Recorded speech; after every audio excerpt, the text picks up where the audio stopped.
Hello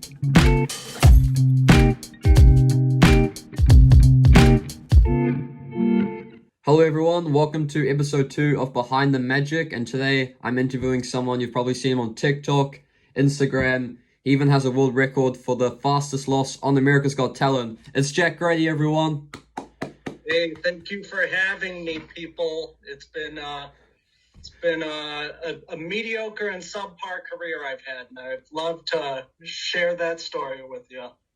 Yeah, just straight off the bat, let's just get started with AGT. I know this is a big topic. This is a really important part of your career, really got you a lot more views and everything, and it's something I find very interesting. So could you give us a bit of history of how all this AGT even happened in the first place?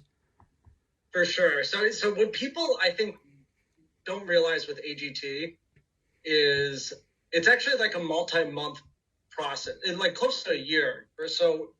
Pretty much they reached out to me right when I first started posting online. I probably only had 20,000 followers. And they were like, hey, do you want to come on the show? And I'm like, sure. So I look at the catalog of Jack Grady material. You know, I have about an hour-long stage show. I analyze all that material. I analyze every meme I've posted on TikTok and Instagram.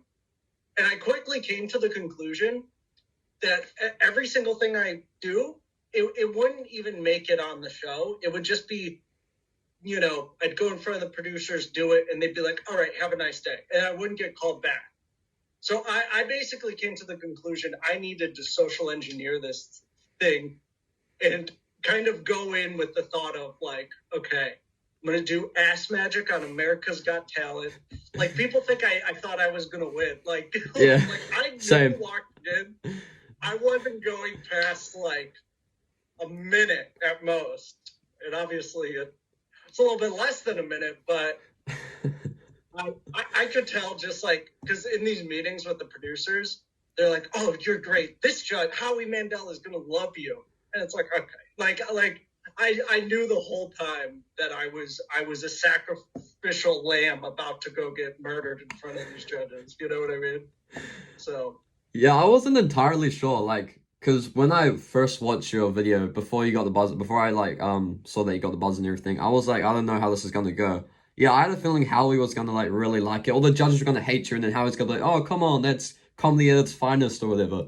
But Yeah. as soon as he said the line, just instant. Oh, it's beautiful. No, I mean, honestly, it couldn't have gone a better way. And my parents are like, what? You got kicked off. It's bad. It's like I didn't even plan like the little clip of it to be as popular as it is, because it's in like tons of meme compilations. Yeah, it's really popular. The money that people have acquired from my clip, you know what I mean? Because there's been like over like 100 million views between all these meme compilations and meme pages posting it, and I just wish I had the money they've made from it. But like, no, it's really been like, it shocked me how much the dumb little,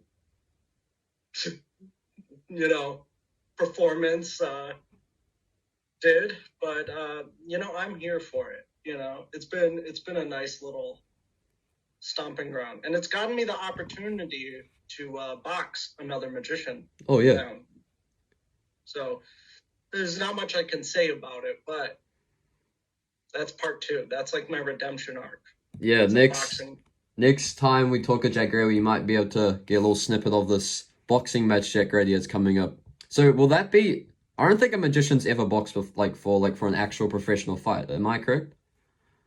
Yeah, no. I mean, we're two, myself and the other person. Now, I cannot release the name of this person, yep. or else I will get sued into oblivion.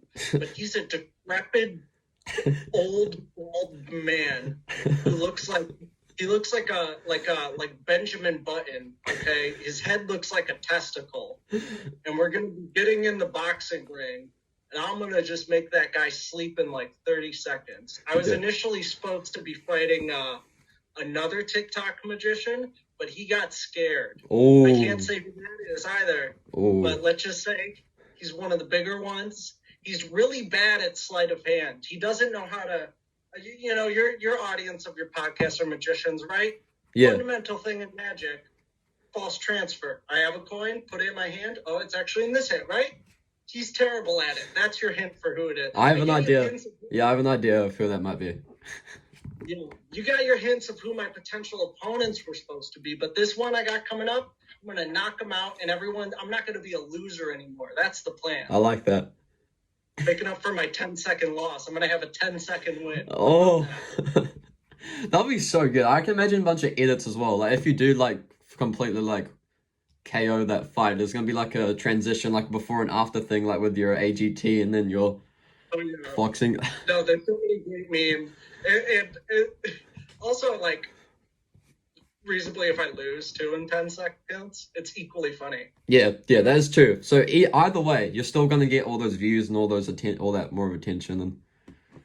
Yeah, like the thing is, I got no shame with, like, because I used to be like super like, I guess insecure with putting myself out there, even when I like started posting video, and now it's just my brain has kind of been broken by the algorithm where it's like, I'm okay with whatever as long as it's successful online, you know? Yeah. Also, speaking of that, I noticed on your AGT set, you had a lot more than just that trick. I saw like a deck of cards. You look like you had like a whole act planned. What else were you gonna do? Did you have... Second, that's what I had planned. So say that again? I had about 90 seconds of material. Oh, okay. Because how long is actually an AGT act meant to be? Is there like a time limit to it? I believe it's 90 seconds. That's what they told me to do. But they could have told me that because they're like, oh, this loser, he ain't doing much. But yeah, no, I had like other stuff planned. But like again, like what I was saying, I just knew that was going to be over quick. You know what I mean? But I couldn't be happier with like the drama of it all. Yeah. You know? Speaking of, yeah, sorry, keep going. Oh no, I wasn't going to say anything. Go on, man. Yeah, speaking of viral memes, let's talk about your socials. How the social media thing, because that's where I first saw you. I was scrolling, I'm like, who is this guy? And I saw the original, take a bottle, comes a glass, really good. Yeah. So can you talk about how you actually decide to get into social media? For sure. Like, so initially, right, I've been at this for, I think about like a year and a half now, right? And I would remember I would, like during like COVID times and lockdown, like I was barely doing anything with Magic. And I knew that I needed, the only way I could get myself in front of an audience, which that's like, the end goal is to just have like a stationary show I perfect. I'd love to like have like a Netflix style comedy Magic special someday. That'd be cool. And I knew the only pathway to get there, like that I'd reasonably be able to have, because I'm not in like Los Angeles or anything, like knew the only way to get people seeing what I do is through like TikTok and Instagram, social media. And I would just lay in bed like thinking like, shit, I need to buy a tripod, you know, I need to like just I'll start, you know. And I did that for months. I was like thinking about, I just need to add that to my Amazon cart, you know, blah blah blah. And then I like filmed a video and I was like, dude, this is trash. And I just sat on it, right? Eventually one day, what I decided to do, and I've made like multiple, at this point, I've made multiple small attempts where I'd film one video and not do anything else with it, right? Film one video and not post again. Then I posted on TikTok an old clip of me performing, probably at this point now it's like 6 years old, where basically the trick is audience member selects a card, I make the cards float up, and then boom, pluck, you know, selected card. And I posted a little clip of that, and it got something like 50,000 views. And I'm like, holy shit, we struck gold. And then like once that hit, I had the addiction started there, I guess. You know, like I saw, oh, okay, something can be successful. And at that point, I just started throwing shit at the wall.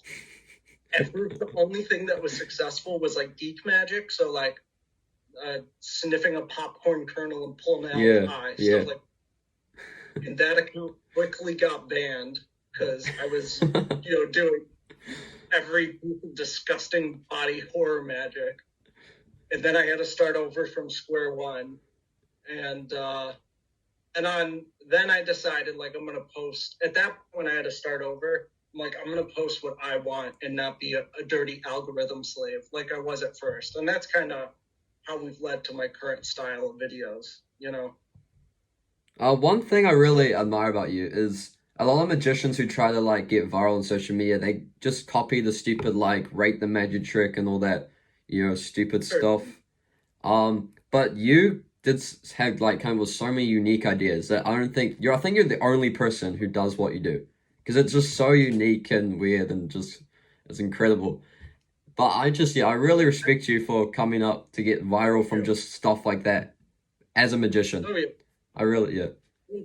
Like I don't necessarily want to be like the best, and I'm definitely not the best, nor am I like the biggest. I just kind of want to like I kind of want to produce a product that feels like a one of one. Like that's the biggest thing. And it doesn't need to be the best thing you've ever seen, and it doesn't need to be the most accepted thing you see, I got really no desire towards that. But like that's something appreciate your compliment. Like that's what I'm trying to go for. I wanted to.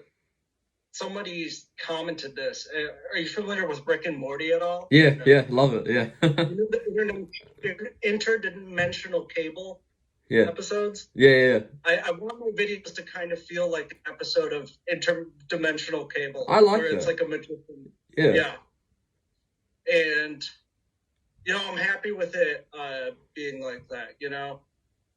And the biggest thing is I just want to be creating stuff that I like, and I don't think there's anything wrong with, selling your soul to the rate the magic trick, but, or what's another format they do?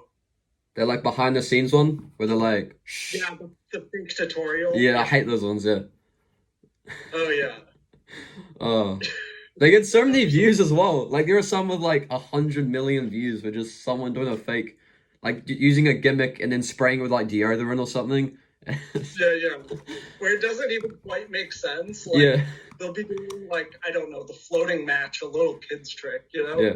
And they'll like crush up an Adderall and rub it on the match and, spray it with Pam cooking oil and like, it's like, that's how the trick works. Try it at home. And kids are probably creating chemical reactions, God knows what. But no. It's and I don't think there's I'm friends with some people who have delved into that world, but same. Yeah. The guy I'm fighting does that. Yeah, exactly. That's why I brought it up. He entertains little babies, little children. I'm gonna knock them out. Yeah, everyone comment KO in the comments because I'll upload this on YouTube as a thing. The next thing I was gonna say, I want to mention this. When I told my dad, because my dad knows that because I only started this podcast like 2 weeks ago. It's new. So when you said I saw you have a podcast, this is only episode 2. I filmed episode 1 like a few weeks ago, and then I uploaded it last week or 2 weeks ago. But yeah, so when I told my dad, because my dad knows who you are, because I like to let my parents know about the magicians I'm watching and stuff. And yeah, my dad thinks you're an idiot, and he. And when I told him that I'm interviewing you, he was like, "Oh my gosh, what a waste of time this guy's." Oh, it's funny because I feel like one thing I want to talk about is your audience. Like, do you have an idea of what your main audience is? Like, is it magicians? Is it like comedians? Do you have? Yeah. So one thing I really like, and this isn't so much like current, but when magicians initially started to hit social media, like mainly when Instagram magic started, everybody who would be watching their videos were other magicians. And I really wanted to try to build an audience that is like majority like non-magicians, Yeah. So I did a poll on my Instagram, and it's only about 10% out of, so what would that be on Instagram? Like 17,000 and then 100, and I'm not good at math, but yeah. And then I did a poll on TikTok, and it was like similar numbers. So majority magicians. Now, this is crazy. Are you ready? This surprised me. So I look at my analytics. It says 30% woman or something like that. I'm like, God, this is a goddamn sausage party. What are we gonna do here? And then I talk to like other magicians on social media about my analytics, and they're like, "You have 30%." I'm like, "What's yours?" And they're like, 3. Yeah. And I'm like, "What?" And like, That's so like apparently there's like a lot of, I don't know what that means. I don't think I'm a sex symbol. I really don't know, because I feel like my content is it's not necessarily catered towards men, but I feel like women are supposed to be like smarter. Yeah. So I don't know why they're watching, but regardless, so yeah, there's that, and there's really people from like all over,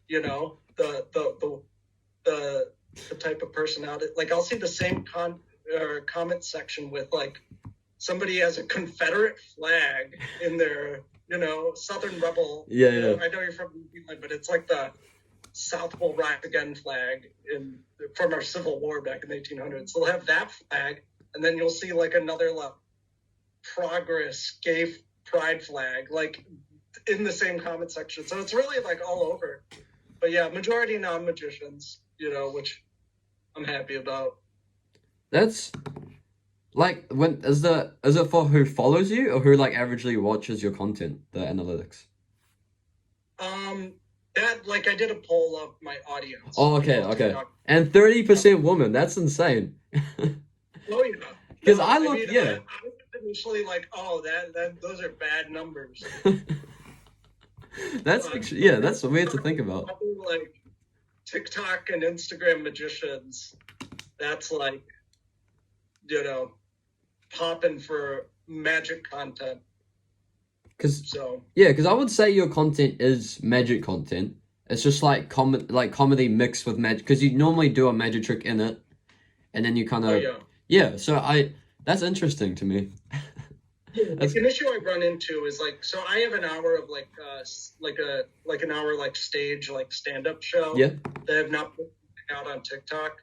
Oh, cool. And there's like a strong struggle with coming up with 5 new concepts every week that are magic alone, because there's only so many things you can do in magic, So with my videos, I really do have to rely on that comedy angle, So I don't know if it makes it more broad or more niche, but regardless, it's you can only make something appear and disappear 2 items transposed so many times, you know what I mean? Yeah.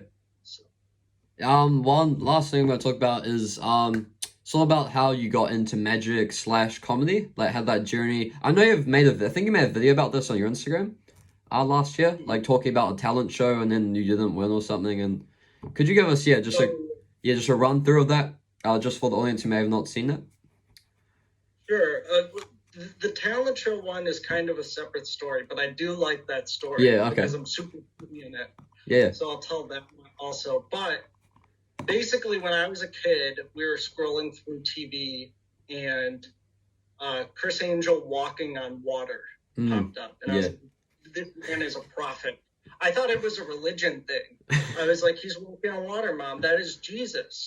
That's what they said Jesus did. That is literally Jesus." "Oh, honey, it's a magician." I'm like, "He's walking on water." Then I started looking up how it was done, and found out plexiglass that he's walking. And then I started getting into magic tutorials from that. And I really dived deep into the magic community, and such. And when I was like 14, 15, I entered like all these magic competitions. And I did like not necessarily, serious isn't fully the right word, but it was like I did a card manipulation act, like a competition card manipulation. So nothing like what I do now.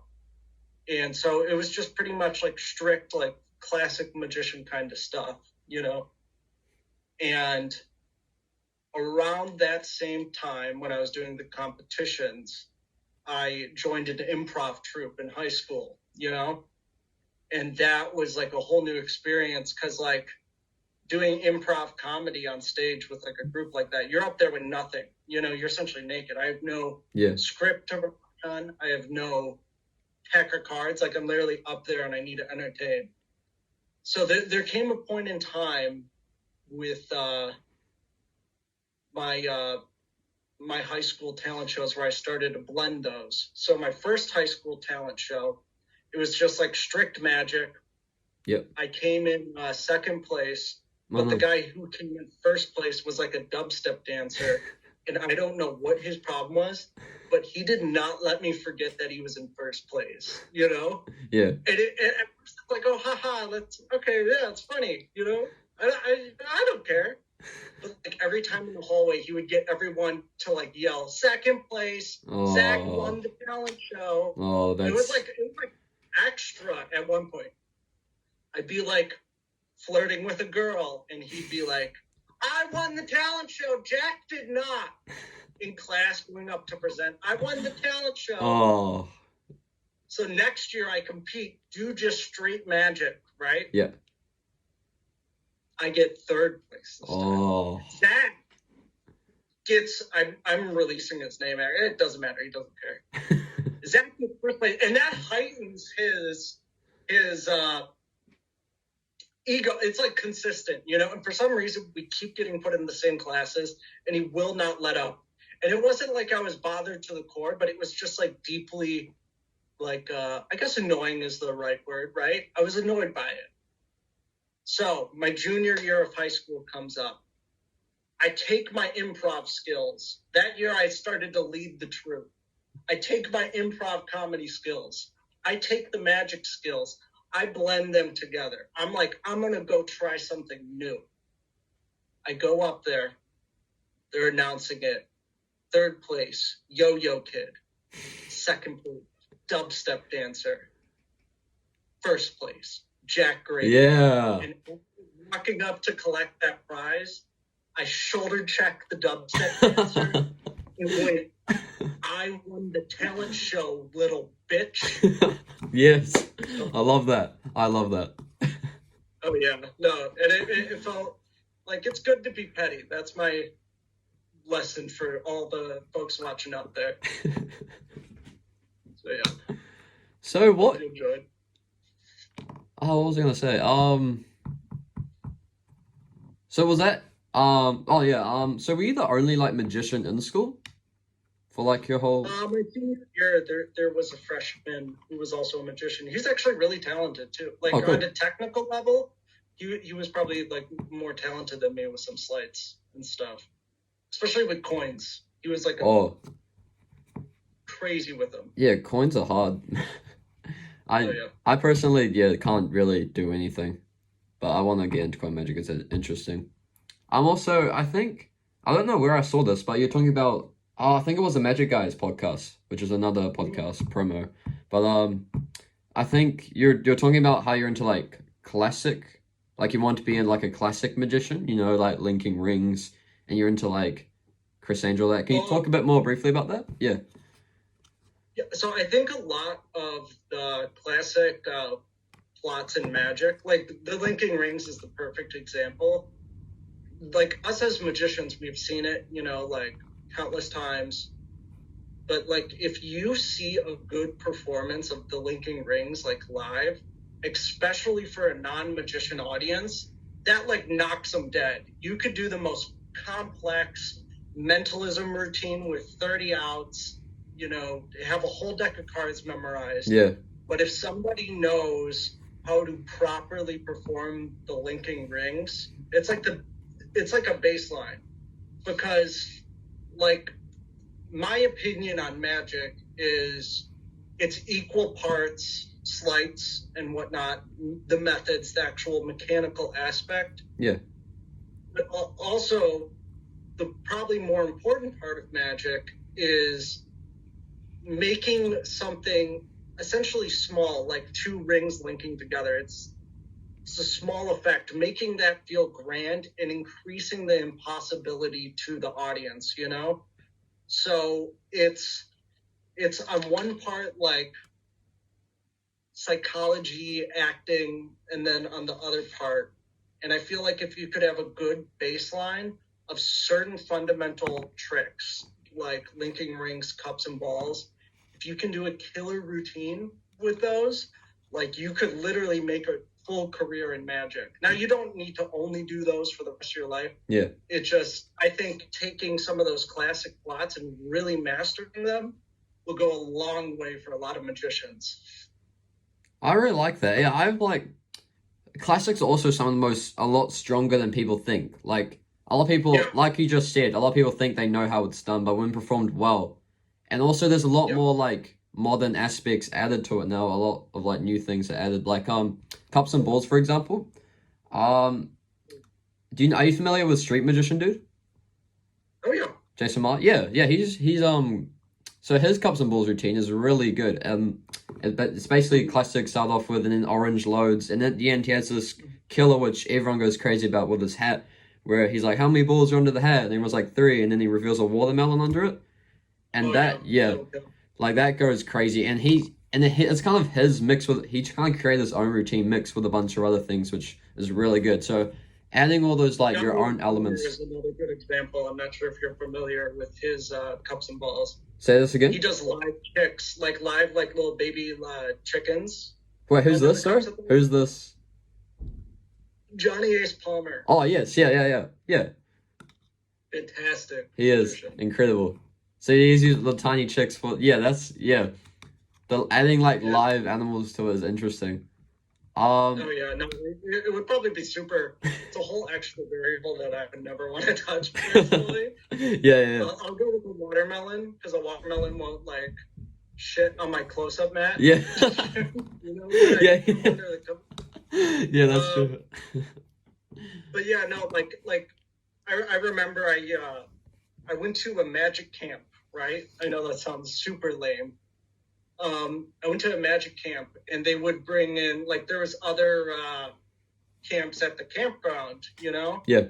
So the magic show, everybody was able to come. And for instance, like all the magicians at the camp, they would be sitting on one side and somebody like, I believe it was Aussie Wind performed his any card at any number. Oh, I love and that. And it fried all the magicians. And it fried also the lay people too. Yeah. Right?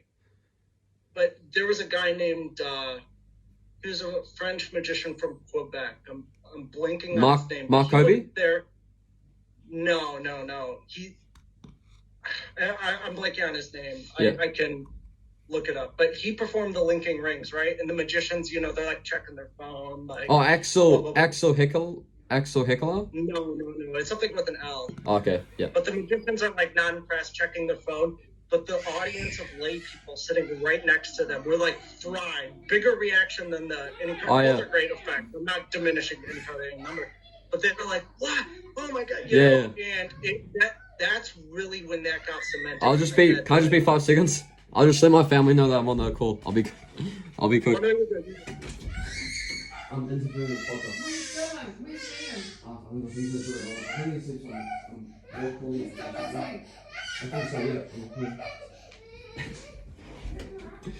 Oh, sorry about that. my parents just arrived home. Alright, keep going. Sorry.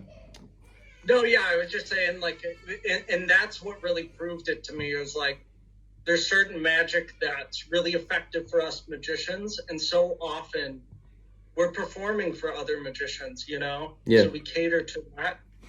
But in terms of, like, the layman, non-magician audience, like, they were just fried at the linking rings way more than the equal, if not above, for everybody in that audience. So that's when that really got interesting in my head. Yeah. Mastering, because it's like what am I trying to, like those classic plots teach you to essentially raise the stakes and make something feel more impossible than it actually might be, you know?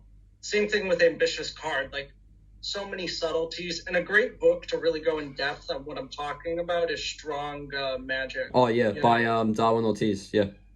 Yeah, no, that's a killer book. And that really goes into a lot of because it can take like a simple effect, like a double lift. Oh, that's not your card. Put it under your hand. Like that's going to, laymen have like a heart attack over that. Yeah. And it's one move, you know. It's the best color change. It's the best color change ever. Like, Yeah. like everyone thinks all like this fancy stuff, you know, like that is pretty cool. But like the classic, just double lift in the hands is just the best color change, straight up. Yeah. Like, And it makes it feel more like because they're holding it. yeah, exactly. There's like certain subtleties like I'll do with like if I'm walking around and somebody is like, oh, do a trick, you know, impromptu. The trick I always go towards, and I got this handling from Chris Mayhew, and I've added like slight variations, is basically audience member picks a card, do whatever method you do to control it on top. Yep. You attempt to find it 2 times, you fail both times, top change it out for their actual selection, Okay. have them hold on both their hands. You do like a little psychology fancy for them to raise one hand higher, and then probably 9 times out of 10 they'll raise the card higher, but you could just do magician's choice if you fail. But regardless, and then it changes into their selected card. That kills people. It does. I like that. And it's 2 moves, you know, a control to the top of the deck and a top change, you know, so it's it's, and there's like certain like subtleties that you'll get from Strong Magic. Great book, but kind of going on a tangent. You get the idea. All right, thank you so much, Jack. We're about out of time. Simple. Appreciate you having me. But thank you so much. Yeah, thank you so much for joining, everyone. I'll link your socials in the podcast description. Go check them out, guys. There might be a part 2. Depends on how things go, but I'd love to have you on again, Jack, someday. But thank you so much, everyone. Go subscribe to the YouTube channel. Go follow us on Instagram. Go share us with your friends. Thanks for watching. I'll see you next time.